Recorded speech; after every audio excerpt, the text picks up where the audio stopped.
하늘에 전쟁이 있으니 미카엘과 그의 사자들이 용으로 더불어 싸울세 용과 그의 사자들도 싸우나. 자, 오랫동안 공중의 권세를 잡고 있었으나 이제 예수 그리스도께서 이 땅을 회복하는 7인을 친 그 땅 문서 마지막을 뜯기 때문에 이제는 마귀가 더 이상 공중이나 땅에 있을 권한을 잃어버립니다. 예수님이 이 땅 회복의 마지막 인을 주님께서 떼시기 때문에 이제는 주님께서 온전히 공중과 이 땅을 회복하는 때가 왔었습니다. 그러므로 때가 오매 하나님의 군대 장관 미카엘이 하늘 군사를 거느리고 용과 그 군대와 싸우니 용과 그 군대가 이길 수가 없습니다. 이젠 때가 찼습니다. 이젠 그 이상 공중에 있을 권한이 없습니다. 여러분, 나무 땅 점령하고 있다가 이제 기한이 끝났는데 나무 땅을 점령할 수 있어요? 그러니까 쫓겨나가죠. 안 하면 법의 고수에서 집달리가 와서 쫓아내지 않아요. 원수 마귀는 공중과 이 땅을 점령하고 있었으나 이제 때가 찼습니다. 이제는 아담과 하와에게 하늘과 공중과 이 땅을 하나님께서 빌려주었는데요. 그 전세 기한이 찼습니다. 그러므로 전세 기한이 찼으면 이제 나가야죠. 예수님께서 그 대가를 다 지불했습니다. 이제 기한이 찼습니다. 이러므로 원수 마귀와 그 사자들 향해서 군대 장관 미카엘과 하늘의 천사들이 공중에서 싸우니 마귀가 이길 수 도리겠죠. 못 이기죠. 쫓겨나야죠. 이 땅을 하나님께서 아담과 하와에게 영원히 준 것은 아닙니다. 땅은 하나님의 것입니다. 하나님은 일정 기간 동안 주셨어요. 그래서 우리가 알기로는 6천년 동안 하나님이 이 땅을 주셨다. 6천년 동안 아담과 하와가 이 땅을 다스리도록 주셨다. 그러는데 마귀가 아담과 하와의 권리를 양도받아서 그럼 6천년 동안은 마귀가 아담 하와가 전세받은 이 땅에 자기가 다스린다. 6천년 기한이 다 차면 내놓아야죠. 예수님께서 아담과 하와가 범죄한 그 범죄의 대가를 다 지불했기 때문에 이제 기한이 차면 내놓아야 돼요. 성경에 보면 6 동안 일하고 하나님이 일에 쉬셨는데 하루가 1000년 가고 1000년이 하루 같다고 말씀하셨으므로 6천년 동안 하나님께서는 구원의 역사를 마치시고 7천년 성경에 1000년 안식이 있거든요. 1000년 동안은 이제 안식년이 있기 때문에 그러므로 6천년의 세상은 끝나고 7천년, 1000년 안식이 있을 것을 여기 예언하고 있지 않습니까? 우리가 보건대 6천년의 세월은 이제 거의 다 끝났다고 생각이 됩니다. 이러므로 주님 오실 날이 우리 눈앞에 가까이 왔다는 것입니다. 자, 또 보십시다. 8절요. 이기지 못하여 다시 하늘에서 저희 있을 곳을 얻지 못한지라. 이기지 못하죠. 지금은 아직 공중의 권세 잡고 있어요. 지금은 아직 기한이 안 찼기 때문에 나가라 해도 기한 안 찼는데 왜 나가라 합니까? 우리는 아직까지 아담과 하와가 우리가 넘겨준 기한이 있는데 그 기한 동안 우리는 안 나가요. 전세 계약을 맺어놔도 기한 전에 나가라 하면 나갑니까? 안 나가지 않아요. 지금은 아직까지 나가라 해도 안 나가요. 그러나 그때는 기한이 찼으니까 이제 나가라 그러는데 땡깡 부리는 거니 안 나가겠다고.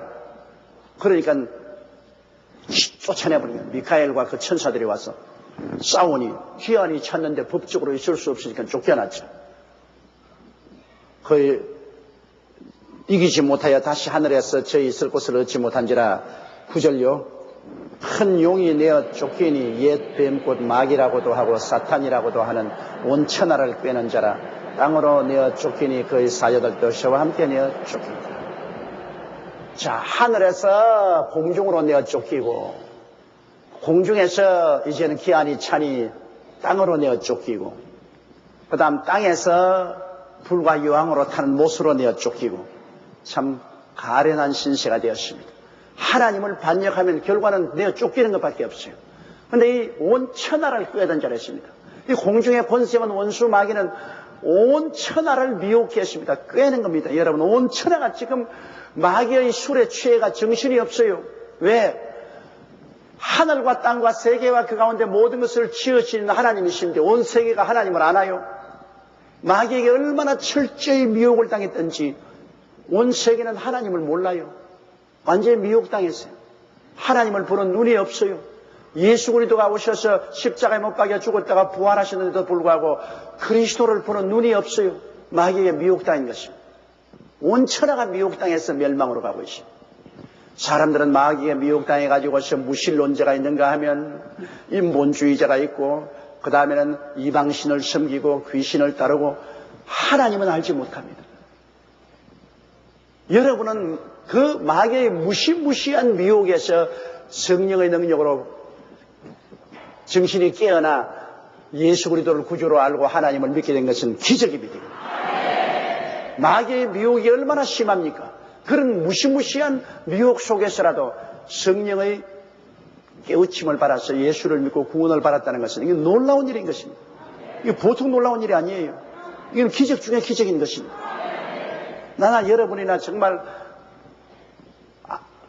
하나님 앞에 뛰고 춤추며 기뻐해야 될 것입니다. 우리는 구원을 받았기 때문에요. 멸망받을 이 세상에서 마귀의 무지무지한 미혹이 강력한데도 우리는 어떻게 해서 예수를 믿고 구원을 받았는가? 이것보다 더 귀한 것이 없습니다. 우리는 정말로 알짜 신자가 되어야 될 것인 것입니다. 자, 후 3년 반 동안에 이제 마귀가 땅으로 내어 쫓기면 마지막에 이제 지옥으로 가기 전에 온갖 지랄 다 할 겁니다. 이제 마지막에 이제 지옥 갈 것이니까 이 판 저 판 사판이다 말이야. 이러니 얼마나 사탄이 파괴 행위를 많이 할지 끔찍한 것입니다. 10절요. 내가 또 들으니 하늘에 큰 음성이 있어 가로되 이제 우리 하나님의 구원과 능력과 나라와 또 그 그리스도의 권세가 이루었으니 우리 형제들을 참수하는 자 곧 우리 하나님 앞에서 밤낮 참수한 자가 쫓겨났다. 보십시오. 우리 형제를 참수하는 자 곧 우리 하나님 앞에서 밤낮 참수하는 자. 그러니 여러분 우리를 마귀가 늘 참수하되 밤낮으로 참수해요. 밤도 낮도 없이 계속해서 우리를 하나님 앞에 계속 자꾸 욕을 하는 겁니다. 저런 게 무슨 예수 믿나? 저런 게 무슨 구원을 받나? 저런 것은 짓밟아 버려야 된다. 저런 것은 망하게 된다. 욥을 참수하던 사탄 보시죠. 욥을 참수해가지고서 욥의 재산 다 잃어버리게 하고 자손들 다 잃어버리게 하고 나중에 욥은 악창이 나게 하고 나중에 그 아내를 입술을 통해서 너는 하나님을 저주하고 죽으라고 하고 그 다음 자기 친구들이 와가지고서 멀리 앉아가지고 욥을 내내 참수하는 걸 여러분 보죠. 이 사탄은 그와 같이 여러분과 나를 밤낮으로 하나님 앞에 더 욕을 하는 겁니다. 밤낮으로 우리 참수해요. 우리에게 조그마한 결점만 있으면 그걸 가지고서 이건 절대로 복을 받을 수 없다. 이건 죄인이다. 이건 버림받아야 된다고 참수합니다. 그러나 여러분 우리 밤낮 참수하던 이 원수 마귀가 이제는 공중에서 쫓겨났거든요. 쫓겨났으니까 우리 하나님의 구원과 능력과 나라와 또 그리스도의 권세가 이제는 완전히 이루어졌습니다. 11절에요. 또 여러 형제가 어린 양의 피와 자기의 정가는 말을 인하여 저를 이기었으니 그들은 죽기까지 자기 생명을 아끼지 아니하였다. 이 마귀의 참수를 이길 수 있는 유일한 길은 예수의 보혈밖에 없습니다. 예수의 피밖에 없습니다. 왜 마귀가 우리의 잘못을 자꾸 지적해서 자꾸 참수하더라도 예수 그리스도의 보혈만 지적하면 예수님의 보혈이 우리의 그 모든 죄를 다 청산했단 말입니다. 아무리 빚을 져도 그 빚을 이미 갚아버렸으니까 별 도리가 없죠. 제가 미국에 갔을 때 한 조그만 도시에 가니까 그 이야기를 들었어요. 그 도시의 큰 부잣집 며느리가 조금 정신이 이상이 있어요. 그래서 훔치는 도백이 있습니다. 이 여자가 백화점에 가면은 있는 물건 없는 물건 자꾸 훔쳐와요. 자꾸 훔쳐옵니다. 그 미국에서는 백화점에서 물건 훔치면 당장 잡혀서 감옥에 들어가요. 그 전부 감시 카메라가 있어서 대반이 잡혀요. 근데 이 여자는 언제 와서 큰 소리 합니다. 나는 까짓것 감시 카메라 아무리 하면서도 훔쳐도 아무도 날 못 잡는다. 내가 훔치는 기술이 너무나 좋기 때문에 아무도 못 잡는다. 그 여자는 가서 뭐 유유히 뭐 옷도 훔치고 뭐 그릇도 훔치고 전자제품도 훔쳐가지고서 가져와도 안 잡거든요. 그 왜 안 잡느냐? 그 시아버니가 그 백화점 주인하고 계약을 맺었습니다. 우리 며느리가 훔치는 것은 다 사는 것이다. 그러므로 훔치는 것 그 목록을 전부 다 계산해가 내게로 매달마다 올리면 내가 지불하겠다. 그런데 백화점에서는 자꾸 훔쳐라. 내 삼고 올라간다. 내 삼고 올라가죠. 그럼 이 며느리는 말이야 자기가 기술이 좋아서 훔치는 줄 아는데 다 훔치는 것 보고 있어요. 딱 적고 있어요. 매상고예요. 매상고. 그 돈 다 시아버지가 갚아주니까. 아무리 훔쳐도 시아버지가 다 이미 갚았으니 그건 훔치는 것이 아니라 파는 것이 되고 마는 것입니다. 이 비유가 맞을는지 몰라도 우리가 아무리 잘못해서 죄를 지은다 하더라도 이미 그 죄는 예수님이 다 청산해버린 것입니다. 그 마귀가 너 죄 지었다고 참수하면 예수님이 내가 갚았다. 아니 저놈이 주시했는데요. 그것도 내가 갚았다. 그러니 참수를 해봤자 예수님이 보혈에 부딪히면 참수가 효과가 없습니다. 아무리 참수해도 예수의 보혈 앞에는 참수가 아무 효과가 없어요. 예수님의 보혈은 영원부터 영원까지 우리 죄를 다 청산해버린 것입니다. 나의 죄를 씻기는 예수의 피밖에 없는, 다시 성케하기도 예수의 피밖에 없는, 예수의 흘린 피 날 정케하오니 귀하고 귀하다 예수의 피밖에 없는. 여러분 그렇기 때문에 예수 그리스도의 보혈로 말미암지 않고는 마귀를 이길 자가 절대로 없습니다. 예수님의 피만이 마귀의 죄악의 고랑을 꺾어버리고 우리를 하나님의 백성으로 만들 수 있어요. 마귀의 참수인 것도 보혈밖에 없습니다. 우리가 이 땅에 크리스찬으로서 성공적으로 살려면 예수님의 피를 매일같이 의지하고 매일같이 성령께 의지해야 되는 것입니다. 성령님만이 우리를 거룩하게 살게 만들어주는 것입니다. 우리 힘으로는 거룩하게 살 힘이 없어요. 마음은 원이로되 육신이 약해서 못해요. 바울 같은 사람도 오라 나는 공고한 사람이로다 이 사망의 몸에서 누가 나를 건져내라 했어요. 사람 힘으로 안 돼요. 오직 그리스도 예수 안에 있는 생명의 성령의 법이 죄와의 사망의 법에서 우리를 해방시켜 주는 것입니다. 이러므로 우리는 한 머리에 예수 그리스도의 피를 의지해서 보혈로 늘 우리의 죄악을 씻고 마귀의 참수를 물리치고 다른 면에는 성령님을 인정하고 환영하고 모시드리고 의지하고 성령께 늘 부탁함으로 성령이 여러분과 나를 잡아서 죄와 사망의 법에서 해방시켜 주시고 우리를 거룩하고 의롭게 살게 만들어 주시도록 해야 되는 것입니다. 보혈과 성령 이 두 가지 역사가 없이는 우리 크리스찬들은 이 땅에서 마귀의 횡패를 이길 수가 없습니다.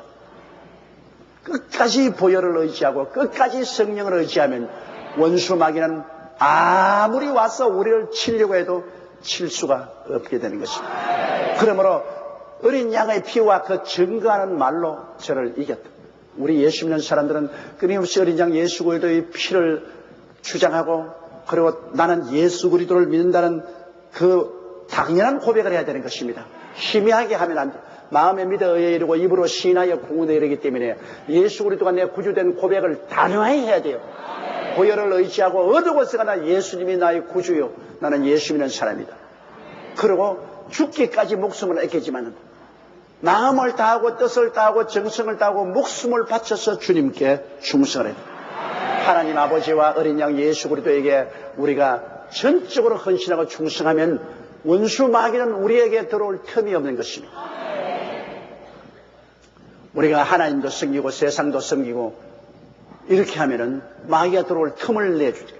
우리가 전적으로 마음을 다하여 하나님 아버지와 어린 양 예수 그리스도를 섬기면 마귀가 들어올 틈이 없는 것입니다.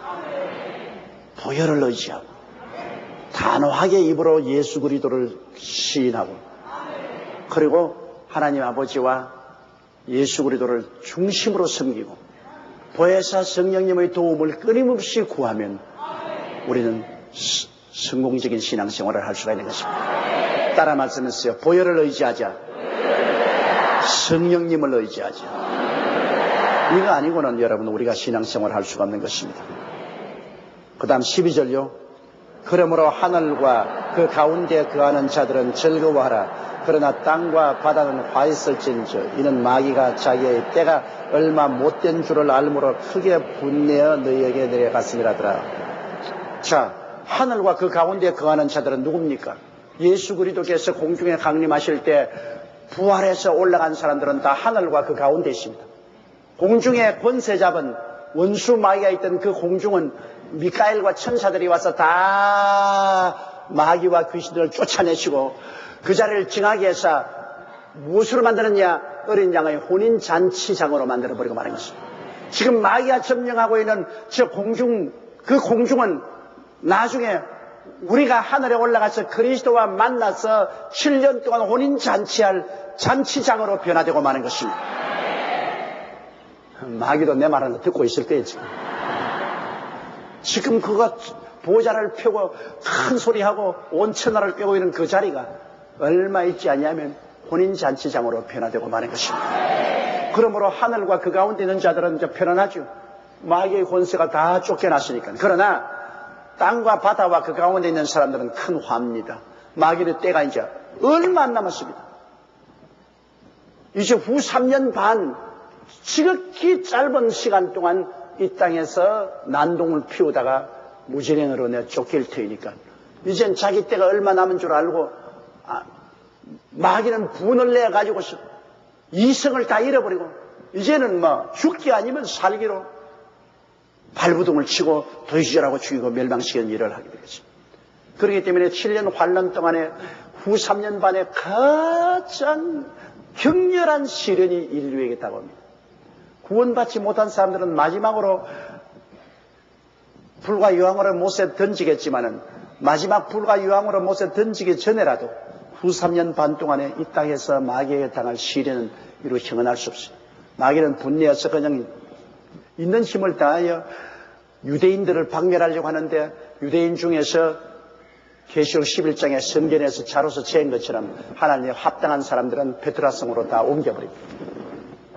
남은 유대인들, 그것도 쓰레기 같은 사람들, 이런 사람이나 그렇지 않으면 마지막 두 정인의 증거를 듣고 회개해서 남은 가끔 가다가 밥에 매처럼 있는 그런 소수의 신자들, 이건 가져도 이 잡듯이 다 잡아서 죽이려고 합니다.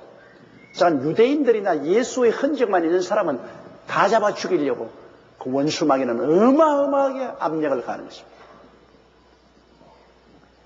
그러므로 구원받지 못한 사람들의 미래는 참 암담합니다. 참담합니다. 전 3년 반 동안에도 수많은 사람이 순교를 당해야 되고 후 3년 반 동안에는 완전히 예수 믿는 사람들은 아예 흔적도 없이 실을 말려버릴 것이고 또 예수 믿지 않는 사람들도 이 마지막 마귀의 처참한 시련에 봉착하게 될 것입니다. 이러므로 7년 환란이란 무지무지한 환란입니다. 인류 역사에 전에도 없고 후에도 없을 환란인 거죠. 우리는 환란 전에 주님께서 피하게 해주신 것을 감사하겠습니다. 예수 믿은 것을 무한히 감사하겠습니다. 우리의 육식 장막집 무너지면 손으로 짓지 않은 영원한 집이 지금도 있는 줄 아는데 장차 우리가 부활해서 올라갈 것이니 얼마나 감사합니까?